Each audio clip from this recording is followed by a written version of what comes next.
Welcome back, brothers and sisters. I am Braden. This is Langley Outdoors Academy, the place where we not only talk about what's going on in the gun world, but also how we're going to fix it together. And the content that we're going to look at right now is breaking news. The case that we've been waiting for, the decision, has been handed down. The SCOTUS will accept the domestic abusers restrictions case around the Second Amendment of firearms to clarify Bruen at the behest of the Biden administration. Check it out. This is something we've been watching for a while, and everything's going to be linked. This broke 9 minutes ago. Now, of course, make sure you hit that like button, subscribe to the channel, and turn the notification bell on. We would love to have you help us spread freedom across this nation twice daily, and thank you for your consideration. And the content today is brought to you by SDI. Now, I know a lot of you out there like to upgrade and modify your own guns. And if you're looking to turn a hobby into a career, Sonoran Desert Institute can help.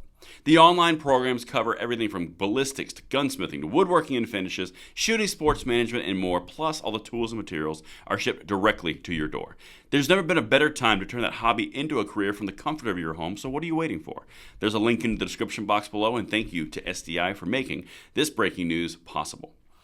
All right, my brothers and sisters, we have been waiting for this for a couple of weeks now. The Biden administration, just to refresh your memory, requested that the SCOTUS take up a domestic abusers restraining order in Second Amendment rights case out of the Fifth Circuit. If you'll recall, they declined to intervene in the New York case in January around the sensitive places, citing letting the courts work it through. But it doesn't seem to be the case here. Check this out. Supreme Court agrees to hear controversial gun case that could allow abusers to possess guns.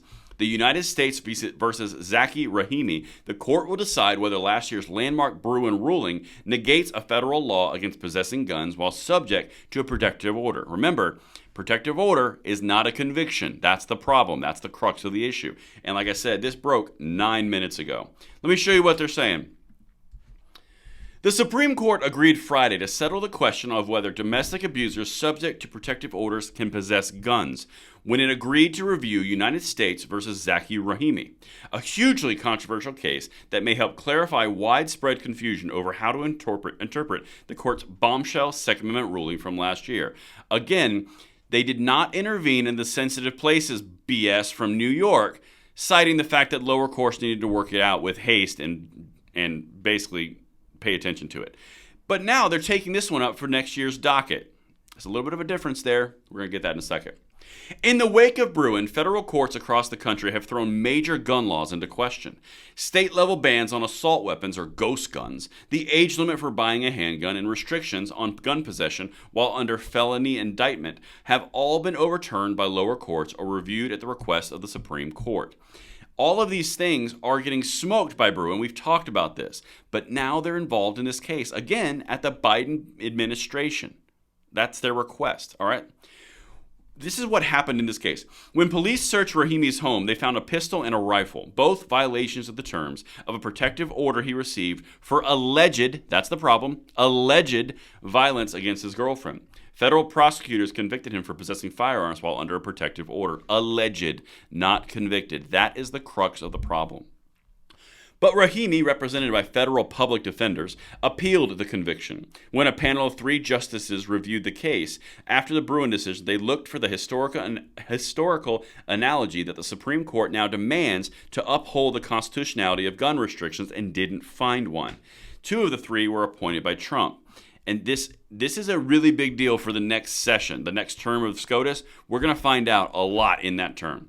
Calling the federal law an outlier that our ancestors would have never accepted, the 5th U.S. Circuit Court of Appeals overturned Rahimi's conviction and restored his gun rights. This is a really big deal because if the Biden administration had gotten a loss on this one, that would have basically sent a full year of assault on gun control across the nation.